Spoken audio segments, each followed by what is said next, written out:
আসসালামু আলাইকুম ওয়া রাহমাতুল্লাহি তাআলা ওয়া বারাকাতুহু। আপনারা যদি শান্ত হন, আমি কিছু কথা বলতে চাই।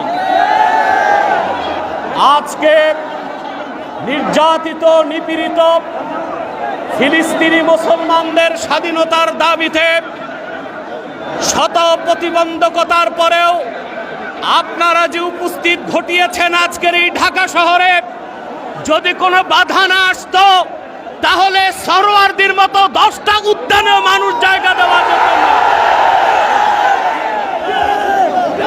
আমি সুস্পষ্টভাবে বাংলাদেশের বর্তমান সরকারকে দাবি জানাচ্ছি,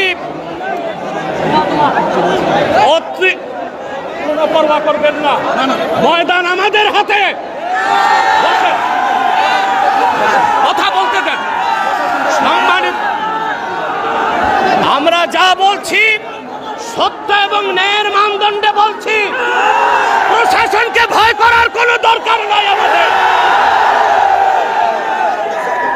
বাংলাদেশ সরকারকে রাষ্ট্রীয়ভাবে জাতিসংঘের কাছে প্রতিবেদন করতে বলছি। 57টি মুসলিম রাষ্ট্র থেকে বাইতুল মুকাদ্দাসের ইজ্জত রক্ষায় মুসলিম সেনাবাহিনীর সদস্যদেরকে পাঠাতে হবে। বাংলাদেশ থেকে লক্ষ লক্ষ মুসলমান ফিলিস্তিনের স্বাধীনতা উদ্ধারে ইসরায়েলের 20 দাঁত ভেঙে দিতে যেতে প্রস্তুত আছে। ইসরায়েলের দোসর হচ্ছে পার্শ্ববর্তী হিন্দুস্তান। ইসরায়েলের চিরবন্ধু হিন্দুস্তানের সাথে বাংলাদেশের কোনো ব্যবসায়িক চুক্তি হতে পারবে না, কোনো রাজনৈতিক চুক্তি হবে না। 16 বছর ফ্যাসিবাদকে লালন করেছে ভারত। ভারতের দালাল ও দোসরদেরকে বাংলাদেশে রাজনীতি করতে দেওয়া হবে না। আমি তাহরিকে খাতমে নবুয়ত বাংলাদেশের পক্ষ থেকে আপনাদের কাছে একটি আবেদন করছি। আমাদের স্লোগান হচ্ছে মাসলাক যার যার দিন ইসলাম সবার। আজকে তার প্রমাণ তাহরিকে খাতমে নবুয়তের আমির দেখাতে পেরেছে।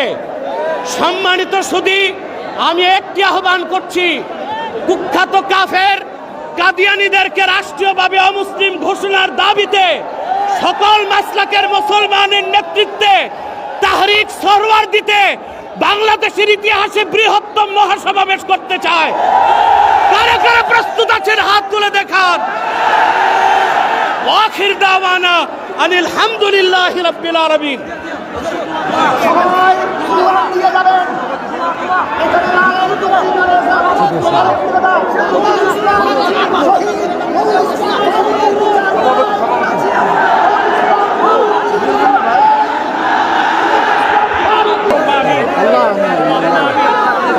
اللهم طهر بيت المقدس من نجس اليهود الصهيوني. اللهم آمين. اللهم دمر ديارهم.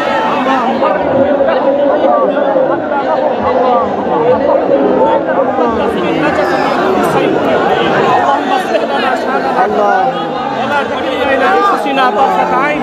فاطر السماوات والأرض أنت ولينا في الدنيا والآخرة. آمين. توفنا مسلمين وآمين بالصالحين. اللهم ربنا ظلمنا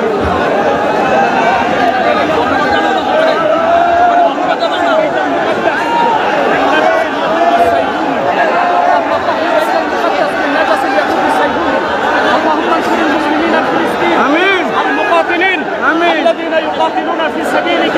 آمين. تحفظ حرمة بيت المقدس. يا رب كل شيء ومليكه. نسألك بعزتك يا الله. وصلى الله تعالى على خير خلق نبينا محمد نور الله وعلى آله وصحبه أجمعين.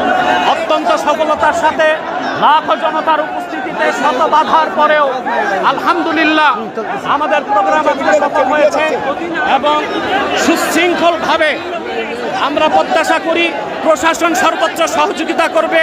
সুশৃঙ্খলার সাথে জনগণ ফিরে যাবে নিজ নিজ অবস্থানে।